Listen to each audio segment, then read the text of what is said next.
So ఇదే మన anti ఈ స్పోర్ట్స్ సైబర్ G7 క్యాబిన్ చూసారు ఎంత పెద్ద ఉందో, నాకంటే ఎత్తుంది. సో దీన్ని అయితే ఫస్ట్ ఆల్రెడీ అన్బాక్సింగ్ చేసిన, కాకపోతే మళ్ళీ వీడియో కోసం అని మళ్ళీ చేస్తున్నాం. బాక్స్ అయితే గుత్తగా బరువుంది. సో బాక్స్ అయితే మస్తు పెద్దగా ఇచ్చిండు. బాక్స్ లో పైనే ఇదై మన లాస్ట్ టైం పలిగిపోయింది వచ్చినప్పుడు చూసిరు కదా మీరంతా, ఇన్స్టాగ్రామ్ లో వీడియో పెట్టుండే. ఇక సేమ్ దీనిలాగానే వచ్చింది అది కూడా. ఆ ఫస్ట్ గ్లాస్ అయితే ఏం బలగలేదు, సేమ్ ఇట్లనే మంచిగా ఫస్ట్ గ్లాస్ ని మంచిగా కవర్ చేసి ఇచ్చారు.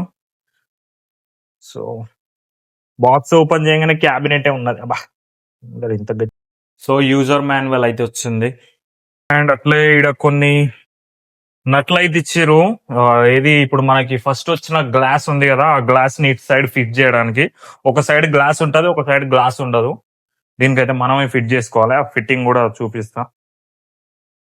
రిమోట్, ఇది రిమోట్ కి సంబంధించింది, ARGB లైట్స్ ని కంట్రోల్ చేసేది. సో ఇప్పుడు మనం మాన్స్టర్ అయితే బయటికి తీయాలి. దీన్ని తీస్తుంటే భయం అవుతుంది, మా గ్లాస్ ఇడవలుగుతుందా అని. సో ఇదైతే మన క్యాబిన్ సైబర్ G7, మస్తు పెద్దగా ఉన్నది. ఒక జస్ట్ కింద పెడతాం, టేబుల్ మించి తీయాలి కదా. సో ఇవైతే గ్లాస్ ఫిట్ చేయడానికి ఇటు సైడ్ ఇగో 4కి 4 ఉన్నాయి. సో మరి ఇందులో ఏమొచ్చిందంటే చూడాలి. ఓకే దీని సో ఇదైతే ఈ కనెక్షన్స్ కనిపిస్తున్నాయి కదా, ఇంకో ఈ లైట్ అన్నిటిని ఇగో ఈ కనెక్షన్స్ వల్ల ఈ లైట్స్ అన్ని కనెక్ట్ చేసి పెడతారు. కనెక్ట్ చేసి పెట్టిన తర్వాత ఇది మ్యాగ్నెట్ ఎక్కడ పెడతాడు అతుక్కుంటది. అండ్ ఇది రిమోట్, ఆ లైట్స్ ని కంట్రోల్ చేయడానికి ARGB లైట్స్ ని. ఇవి అన్ని లైట్స్, ఈ వైట్ కలర్ ఎన్ని లైట్స్, ఇది ఫ్యాన్. సో ఇది మన ఫస్ట్ రివ్యూ. చూడంగానే నాకైతే ఫస్ట్ ఇంప్రెషన్ నాకైతే మస్తు అనిపిస్తుంది. ఎందుకంటే ఇప్పుడు ఫర్ ఎగ్జాంపుల్ ఇక్కడ మన మానిటర్ ఉందనుకో, ఆడ అది రాక్ సాలిడ్గా ఉంటుంది మంచిగా. ఇక్కడ సిస్టమ్ వస్తుంది, మానిటర్ వస్తుంది. సిస్టమ్ కూడా ఏమంటారు, మానిటర్ కూడా మామూలుగా ఏమి ఉండదు మనకి. ఇప్పుడు దీని లోపల ఫ్యాన్లు ఇచ్చిండు మనకు, ARGB ఫ్యాన్స్ ఇచ్చిండు. ఆల్మోస్ట్ ఎన్ని ఫ్యాన్స్ ఇచ్చిండంటే ఇటు సైడ్ ఒకటి ఇచ్చిండు, ఇదొకటి 1 2 3 4 5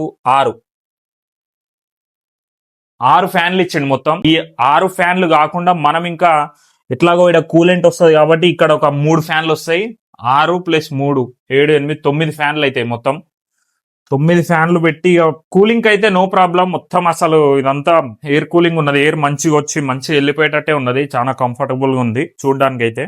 సో ఇప్పుడు ఈ అంత ప్లేస్ కనిపిస్తుంది కదా, ఈడ అయితే మదర్ బోర్డ్ వస్తుంది. ఆ మదర్ బోర్డ్ లో ప్రాసెసర్ కూడా ఉంటది. ఆ ప్రాసెసర్ లో మళ్ళా ర్యామ్స్ ఉంటాయి, ఆ ర్యామ్స్ కి మళ్ళా మన గ్రాఫిక్ కార్డ్ ఉంటది. ప్లేస్ అయితే మంచిగానే ఉన్నది, మంచిగానే సరిపోతుంది అనుకుంటున్నాను నేను, ఏం తేడా కాదు అనుకుంటున్నా. ముందుగానే ఒక స్టోర్ వాళ్ళని కూడా అడిగిన, వాళ్ళు కూడా చెప్పిరు ఇది వస్తుందని. సో ఇప్పుడైతే ఈడ సైడ్ గ్లాస్ ఫిట్ చేస్తా. చూడండి నట్లు కనిపిస్తున్నాయి కదా, వస్తున్నాయి బరాబర్. ఈ నట్లు కనిపిస్తున్నాయి కదా, ఇట్లా ఇట్లా ఇట్లా.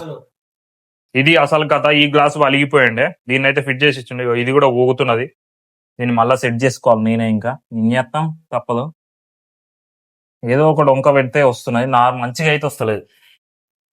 సో మరి ఇదే ఎందుకు తీసుకున్నా అంటే నాకైతే మంచిగా అనిపించింది. సో గ్లాసీ ఉన్నాయి, తక్కువ కూడా గ్లాస్ ఐటమ్స్ ఉన్నాయి. అంటే ఇట్లా బాక్స్ టైప్ లో వచ్చి చిన్నగా అందులో ఒక